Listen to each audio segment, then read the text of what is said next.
everybody. Thank you for stopping by. This is K17 Reactions. I'm your host, Jimmy. And let me try that again. We're going to do a little bit of comedy today on this video. We are doing a comedian by the name of Brad Upton. And I haven't seen this particular skit of his. I have seen him before, and I personally think he is a funny guy. The title of this bit is called Millennials Are Still the Stupidest Generation. That sounds like something I'm going to laugh at. But before we find out if I do laugh at it, if you like what I'm doing here on the channel, please hit that like button down below. Also share, comment, subscribe. Every bit of that will make me very appreciative. So let's get into some Brad Upton here. Millennials are still the stupidest generation.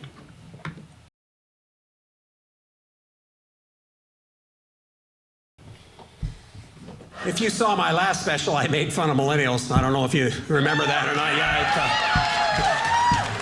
Yeah, it was quite popular. Do we have anybody here tonight under the age of 30? Any 20-somethings? That's still the dumbest group of humans I've ever met in my life. You're not dumb academically, I'll get to that, but you are soft emotionally, I can tell you that. The reason I say that, when I was growing up, our parents let us play in the street, climb trees, and blow stuff up. And you know what happened if you got hurt or maimed? You got a new name. I had two friends I grew up with, Amer and Niner. When Amer was 6, he was in the garage with his big brothers blowing stuff up. He lost his right eye. It was closed the rest of his life. He looked like he was aiming a gun. That's how he got the name Amer. He was the Amer. Everybody called him Amer. I did not know his name was not Amer. Till the first day of 3rd grade, the teacher said, Ross Thomas. We all went, Ross Thomas, who? Amer, is your name Ross? We started laughing. That sounded funnier to us than Amer did. And Amer says to the teacher, no, my name's Amer. My mom is the only one that calls me Ross. And she goes, well, Amer, how'd you get that name? He goes,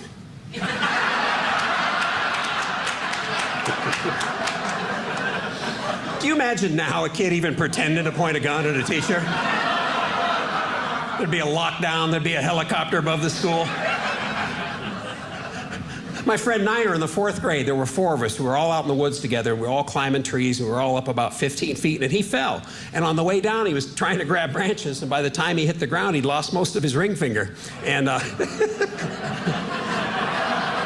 every time I tell this story, I still picture it.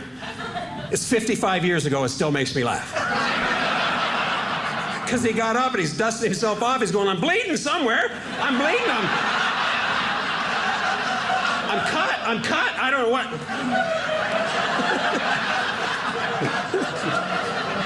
And my other friend says, look at your hand. And he screamed and he ran home. And we all climbed down and followed him, but none of us thought to look for his finger.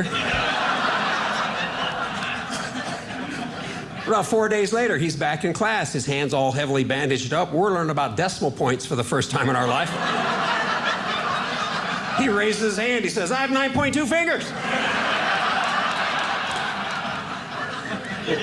Called him Niner for the rest of his life.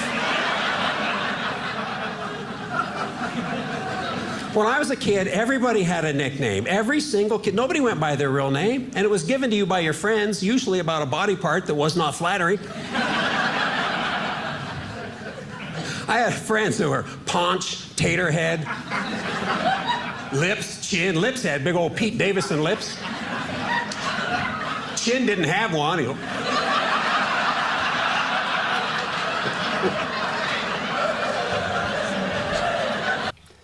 Okay, if y'all had any weird nicknames, and I can honestly say that I didn't. Well, actually, Jimmy is a nickname because my name is actually James. And every so often somebody would call me Jimbo, which I absolutely hated. To this day, I hate that. Can't stand it. But yeah, if any of y'all have had a weird nickname like that, and you don't mind sharing it, share it down below. We originally called him Viola because we knew he'd never play one.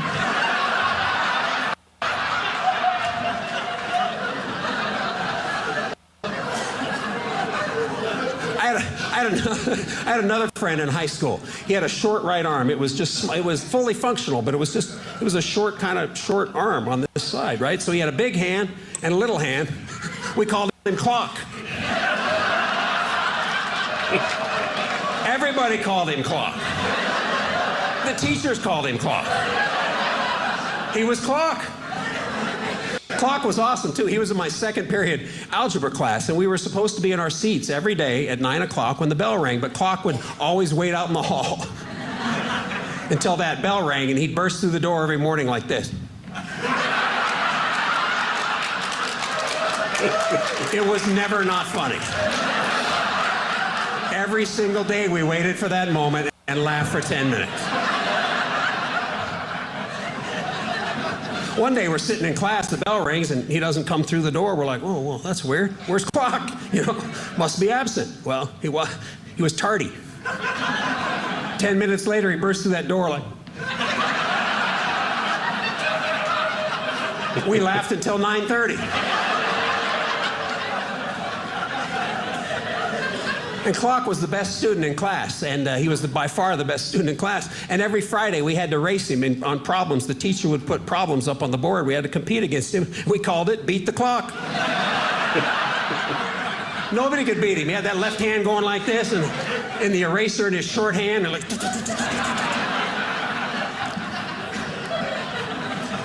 One time in PE class, this is after class, we're in the locker room changing, right? And we had two new kids in class, and they were bullies. And they were bullying Clock. And so Clock's in there, and he goes, I'm going to knock you out with this hand. And then he goes, boom, and just spins this kid and knocks him out, just boom, hits the ground. And then he turns the other one and goes, or this one. And when he hit that kid, we all hooted and hollered, and the teacher came running out of his office. What's going on? What's going on? We said, well, these guys were bullying Clock, and he knocked one of them out. And by then, this kid's kind of getting up, and the teacher just walks over and goes, you just got knocked out by a kid with a half arm. Hope you learn to keep your mouth shut. And that was the end of it. Nobody got sent to the office. Nobody got suspended. Nobody's parents got called. Nowadays, Clock would have been the one that got suspended for throwing that first punch. And then you'd had to bring your parents and get an anger management plan. Well, I got angry and I punched that kid. That's the plan. Can you imagine now calling kids by their afflictions? Hey, here's my buddies, Blinky and Snort. Here's my other friend, Orphan. His parents were anti-vaxxers.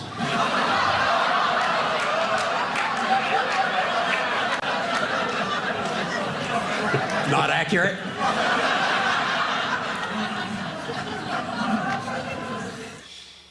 Oh, man, Brad Upton.